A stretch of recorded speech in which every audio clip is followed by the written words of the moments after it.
ডিম আর মুসুরি ডালের এই রেসিপিটি থাকলে মাছ মাংস আর কিছুই লাগবে না। মাছ মাংসের স্বাদকে হার মানাতে পারে এমন একটি রেসিপি আজকে আপনাদের সাথে শেয়ার করছি। প্রথমে আমি এখানে 3টি ডিম নিয়ে নিয়েছি। খুব সামান্য লবণ আর হলুদ দিয়ে দিয়েছি। আর হাফ কাপের মতো মুসুরি ডাল ভিজিয়ে রেখে ব্লেন্ড করে নিয়েছিলাম, সেই ডালটাও এখানে দিয়ে দিয়েছি। ডিমের সঙ্গে মুসুরি ডালটাকে খুব ভালো করে মিশিয়ে নিচ্ছি। এবারে কড়াইটা খুব ভালো করে গরম করে সামান্য তেল দিয়ে ডিম আর মসুরি ডালের একটা অমলেট ভেজে নেব।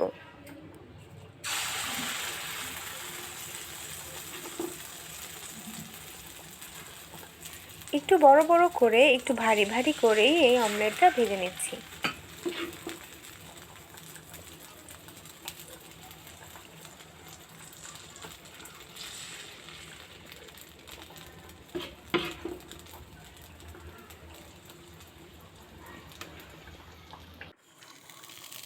কিছুক্ষণ অপেক্ষা করে একটা সাইড ভাজা হয়ে গেলে উল্টে দিচ্ছি।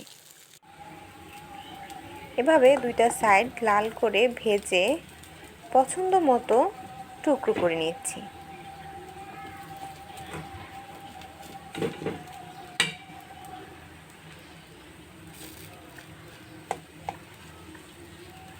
ডিম আর মসুরি ডালের এই অমলেটটা চাইলে কিন্তু এভাবেও খালি খালি খাওয়া যায়। এই তো এভাবে সমস্ত অমলেট ভেজে তুলে নিয়েছি। একই কড়াইতে ভেজে নিচ্ছি ছোট ছোট করে কেটে রাখা আলু।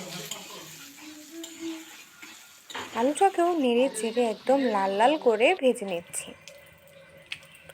লাল লাল করে ভেজে আলুটা তুলে নিয়েছি।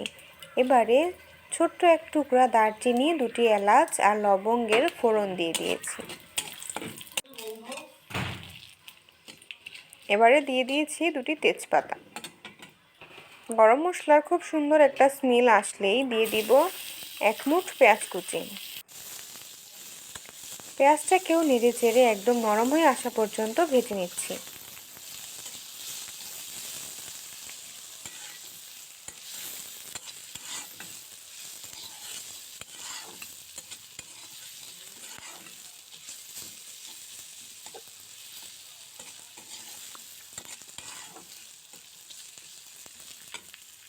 পেঁয়াজটা কিছুক্ষণ ভেজে এর মধ্যে দিয়ে দিয়েছি পেঁয়াজ, রসুন, আদা ও জিরে একসাথে ব্লেন্ড করে রেখেছিলাম, সেই মশলাটা এখানে দিয়ে দিয়েছি।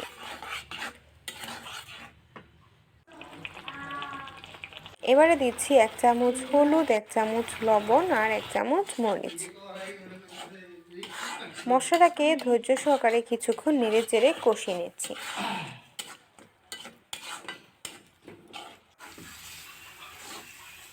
বাড়িতে যেদিন মাছ মাংস কিছুই থাকবে না, সেদিন অবশ্যই এই রেসিপিটি ট্রাই করে দেখবেন।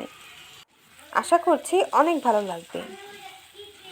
মশলা থেকে তেলটা ছেড়ে আসলে ভেজে রাখা আলুগুলি এর মধ্যে দিয়ে দিয়েছি। আলুর সঙ্গে মশলাটা কিছুক্ষণ নেড়ে চেড়ে মিশিয়ে নিচ্ছি।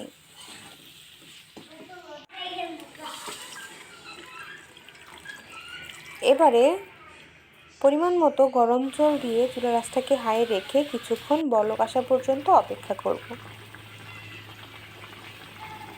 ঝোলে বলক চলে আসলেই চুলার আঁচটাকে মিডিয়াম লোতে রেখে সবগুলি ডিম আর মসুর ডালের অমলেটের পিসগুলি দিয়ে দিচ্ছি।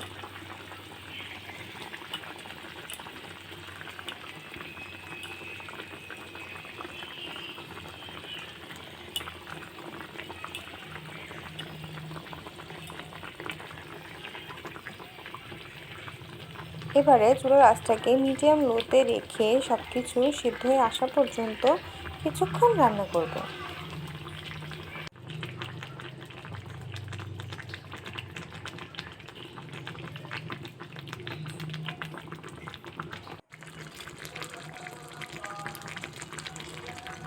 ঝোলের ঘনত্বটা ঠিক এই পর্যায়ে চলে আসলেই সামান্য কিছু ধনেপাতা কুচি দিয়ে নামিয়ে নিচ্ছি আমার আজকের স্পেশাল কারি ডিম আর মসুর ডালের। বাড়িতে একবার হলেও এই রেসিপিটি ট্রাই করার অনুরোধ রইল। আশা করছি খুব ভালো লাগবে। এতক্ষণ আমার সঙ্গে ধৈর্য সহকারে থাকার জন্য অসংখ্য ধন্যবাদ।